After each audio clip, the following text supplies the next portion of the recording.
famines and earthquakes, and this gospel of the kingdom shall be preached in all the world, and then shall the end come.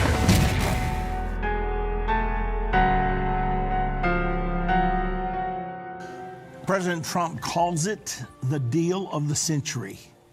He could rightly call it the deal of the last 2,000 years. Why?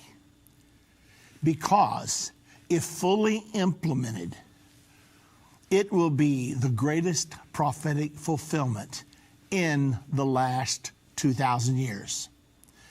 The Bible prophesies a peace agreement between Palestinians and Israelis. When it is signed, it will mark the beginning of the final 7 years preceding the Battle of Armageddon and the second coming of Jesus back to this earth. President Trump's peace plan was released on January the 28th of this year, 2020. Israeli Prime Minister Benjamin Netanyahu fully embraced the plan. He was in the White House the day that President Trump released the plan. Benny Gantz, Netanyahu's political rival, said he embraces the plan as long as it is adopted with the approval of the international community. Netanyahu and Gantz have recently announced intentions to form a unity government in Israel after 3 bitterly fought elections over the last 1 year. The two leaders have agreed that Netanyahu will serve as Israeli prime minister for the first 1.5 years, during which Gantz will serve as deputy prime minister. The roles will then be reversed for the next 1.5 years. The negotiations have hit a snag. Even though Gantz's party only has 17 seats in the Knesset, and the right-wing bloc that has supported Netanyahu steadfastly over the last 3 elections has 58 seats. But it appears that Gantz's faction is being given most of the key positions in the cabinet of the incoming government. Trump's peace plan promised that Israel could declare sovereignty over 30% of the West Bank under his agreement. Netanyahu rallied the conservatives to vote for him by promising the declaration of sovereignty after the new government is formed.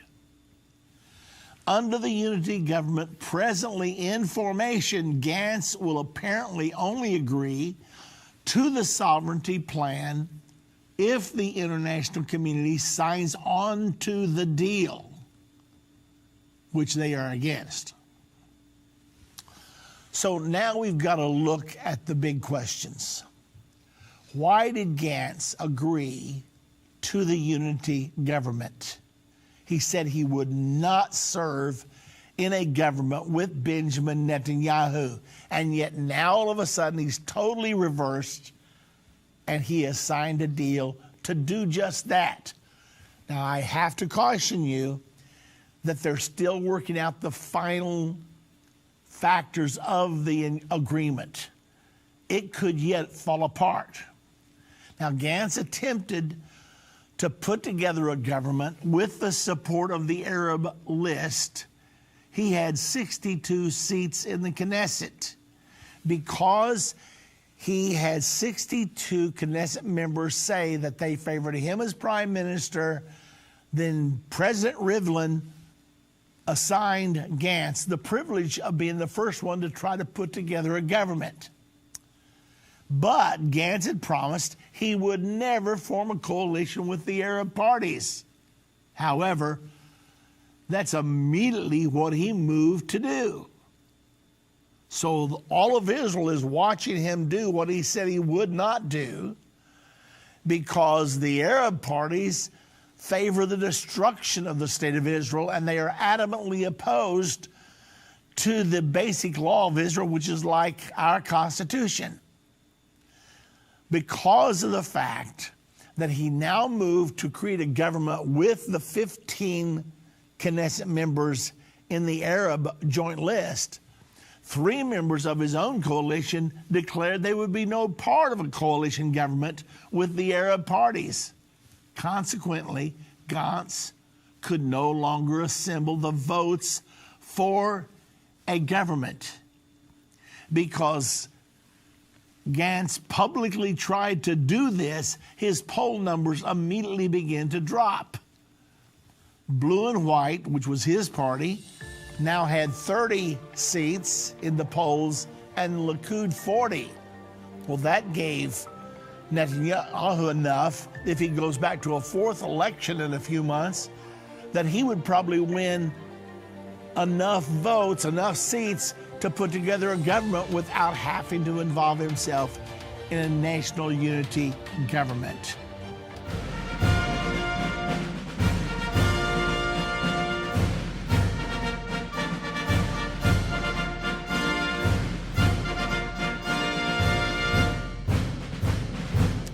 Once Benny Gantz realized his mistake in trying to put together a unity government with the Arab parties, and once he read the polls and saw his polls tanking and Netanyahu's increasing, then he realized that probably the only way to save his political future was by forming a unity government with Netanyahu, something he had vowed he would not do.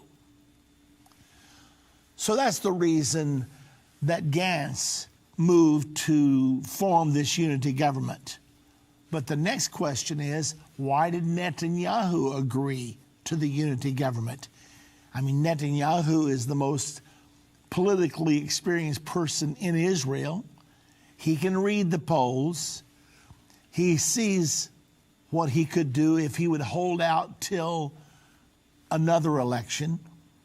However, Israel is absolutely being pounded by the coronavirus. Netanyahu is having to deal with all of that. However, I don't even think this would stop him from going to the 4th election in a little bit over a year. I think there's another reason. Could the real reason be to escape going to, well, let's just watch it now. As we move along, let's watch what's going on here.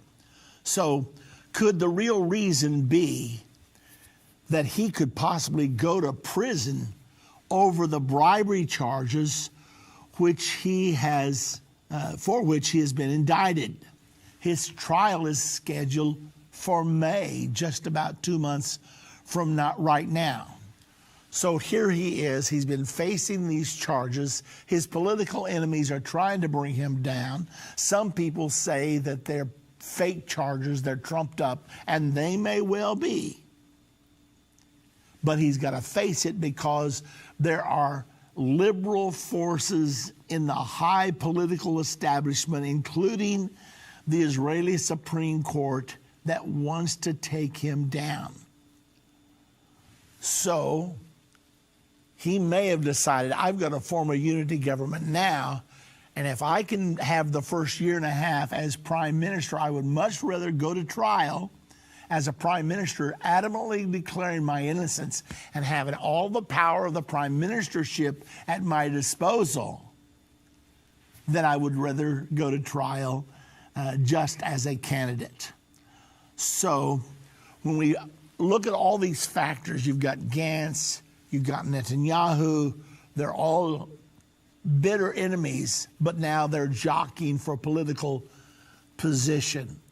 So here's the big question that you and I need to know, because remember, hanging on all of this is the possibility of this peace agreement being signed, which would fulfill the prophecies of the Bible. So what's ultimately going to happen? Fortunately, we do have God's word infallible that tells us what is coming. So will the unity government be a success? We don't know that.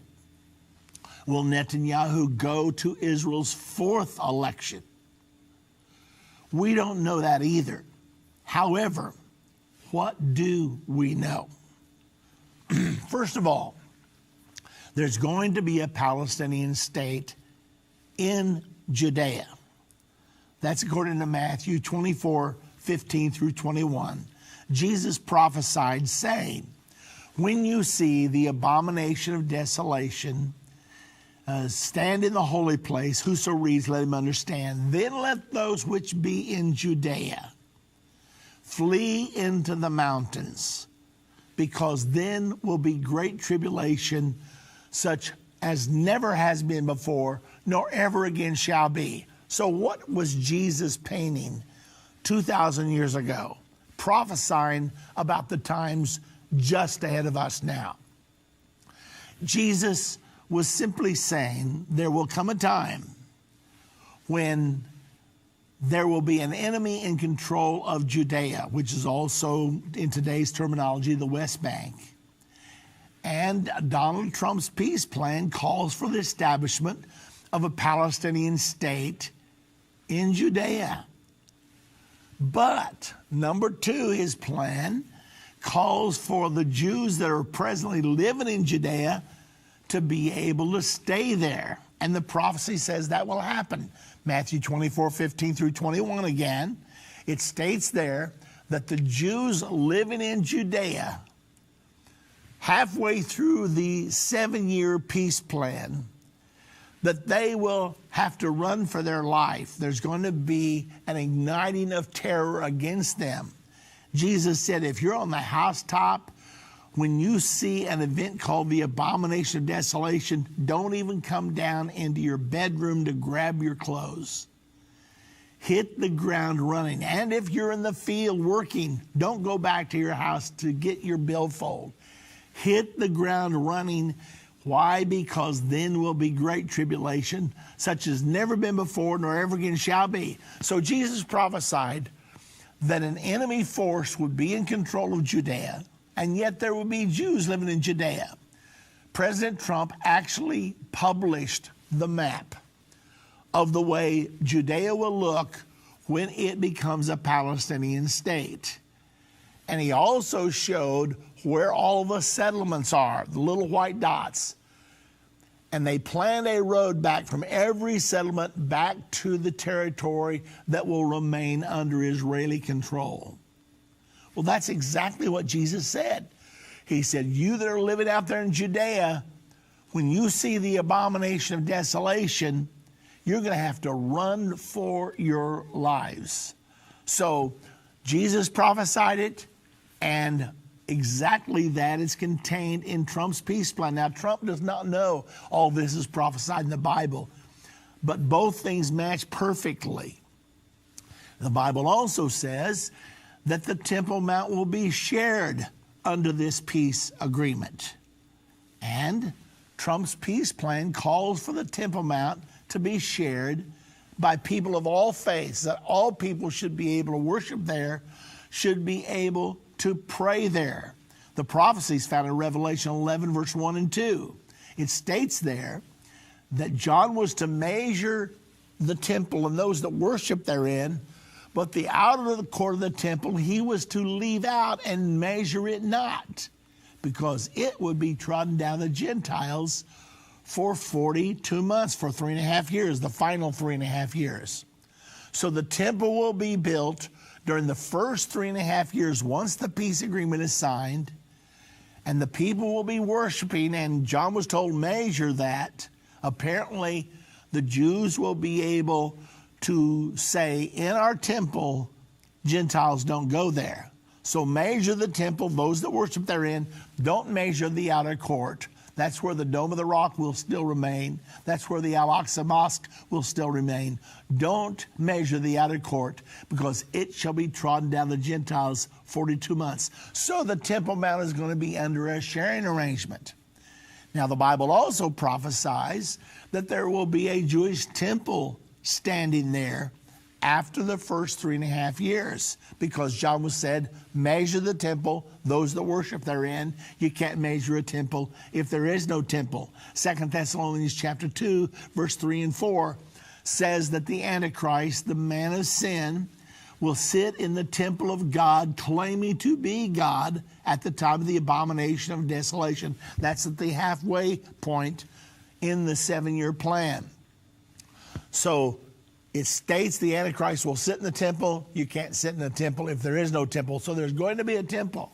Now, Trump's peace plan says all people should be able to worship there according to the requirements of their particular religion. Well, the Jewish religion requires them to build a temple, a house for their God on the Temple Mount.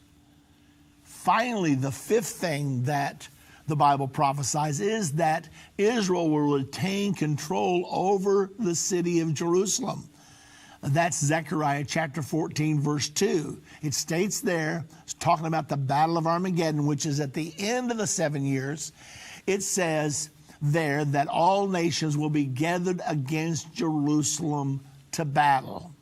And the houses shall be captured, the women shall be ravished. And then it says half of the city of Jerusalem will go into captivity. That means that all the city of Jerusalem has been under Jewish control all during the final 7 years. Now we get to the end of the 7 years, Jerusalem is still under Jewish control. Well, this is what the Trump peace plan calls for. The only thing it gives of Jerusalem is the far eastern part in a little area called Abu Dis on the other side of the security wall. But as far as the Mount of Olives, the Kidron Valley, the Temple Mount, all of Jerusalem proper, according to the Trump peace plan, that stays with Israel. And all of that, Trump says that they should be able to annex.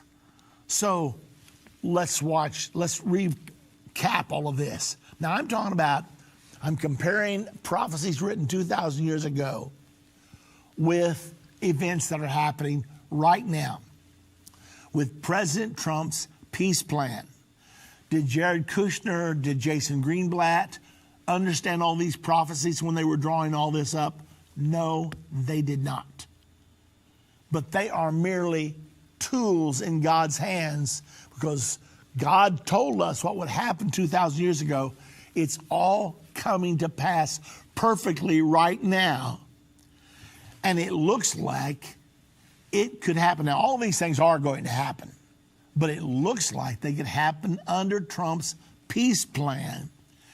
And it looks like they could happen yet this year. I mean, can't you imagine President Trump wanting to finish this out before the General Assembly of the United Nations in September? I mean, let's say that Gantz is holding out and Trump says, all right, we'll take it before the UN at their General Assembly and get the whole world to sign on to it. And if he were successful in doing that, now they've already taken the Trump peace plan before the UN Security Council a few months ago. Abbas took it there thinking that the Security Council would condemn it, but they didn't. He was stunned. It was his biggest defeat so far. So now Trump can take it back there and say, look, ladies and gentlemen, nations of the world, we have a deal. We have been thwarted on putting together a peace plan in the Middle East ever since Israel became a nation in 1948. We want you now to endorse this. It gives the Palestinians their homeland. It creates the final borders of the nation of Israel. It's a deal we can live with. I can see it happening. So, if this does happen, the final 7 years to Armageddon and the return of Jesus will begin yet this year. But if it doesn't happen this year, it'll probably be next year. It is going to happen. Now, one more thing of extreme interest. An article came out recently in the Breaking Israeli News. It was on the 27th of February. The article was entitled, "Thanks to Trump, Paschal Lamb could be sacrificed on Temple Mount for the first time in 2,000 years." Now, the Paschal Lamb is the Passover lamb.